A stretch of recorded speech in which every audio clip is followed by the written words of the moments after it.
વડગામ તાલુકાના પાંછડા પ્રાથમિક આરોગ્ય કેન્દ્ર ખાતે આંખોનું ફ્રી નિદાન કેમ્પ યોજાયો. આજરોજ વડગામ તાલુકાના પાંછડા પ્રાથમિક આરોગ્ય કેન્દ્ર ખાતે પરીખ મહાજન હોસ્પિટલ પાલનપુરના દાતાશ્રી સ્વર્ગસ્થ જયંતિલાલ ઝુમચંદભાઈ જોગાણીની સ્મૃતિમાં કલ્પનાબેન હરેશભાઈ જોગાણીના સૌજન્યથી તારીખ 9/1/2024 મંગળવારના પાંછડા ખાતે આંખોનો ફ્રી નિદાન કેમ્પ યોજાયો હતો. જે અન્ય દર્દ માટેનો પણ ફ્રી નિદાન કેમ્પ તારીખ 11/1/2024 ગુરુવાર સુધી મહાજન હોસ્પિટલ પાલનપુર ખાતે કાર્યરત રહેશે.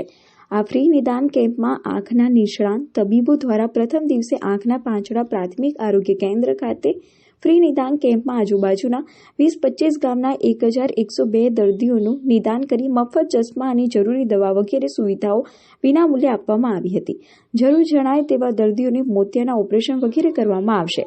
આ કાર્યક્રમ સફળ બનાવવા અને પાંછડા પ્રાથમિક આરોગ્ય કેન્દ્ર ખાતે રાખવા અને સફળ બનાવવા પાંછડા પ્રાથમિક આરોગ્ય કેન્દ્રના મેલ હેલ્થ સુપરવાઇઝર શ્રી દિનેશસિંહ રાજપૂત અને ઘણા દિવસોથી જહેમત ઉઠાવી હતી અને આજે આ કેમ્પ સફળ બનાવવા પાંછડા પ્રાથમિક આરોગ્યના મેડિકલ ઓફિસર ડોક્ટર આશિષભાઈ નાઈ, પ્રાથમિક આરોગ્ય કેન્દ્રનો સમગ્ર staff, multipurpose male health worker Shri Rajnibhai Katariya, multipurpose female health worker CHO, ASHA worker બહેનો વગેરે ખૂબ જ સરસ સેવાઓ આપી હતી.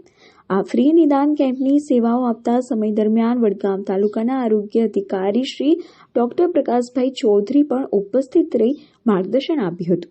આ કાર્યક્રમ દરમિયાન ગુજરાત પ્રદેશ ભાજપા અગ્રણી શ્રી મુકેશભાઈ દરજી, વડગામ તાલુકા પંચાયત સામાજિક ન્યાય સમિતિ ચેરમેન શ્રી વીરાભાઈ વણઝારા, વડગામ તાલુકા ભાજપ અગ્રણી શ્રી મોહનભાઈ પરમાર, શ્રી RK પટેલ, રતુજી ઠાકોર, મેઘાજી ઠાકોર, જિગ્નેશભાઈ પ્રજાપતિ વગેરે અગ્રણીઓ કેમ્પની મુલાકાત લઈ ઉપસ્થિત રહી દાતાશ્રીઓની કામગીરી અને સેવાઓને બિરદાવી હતી.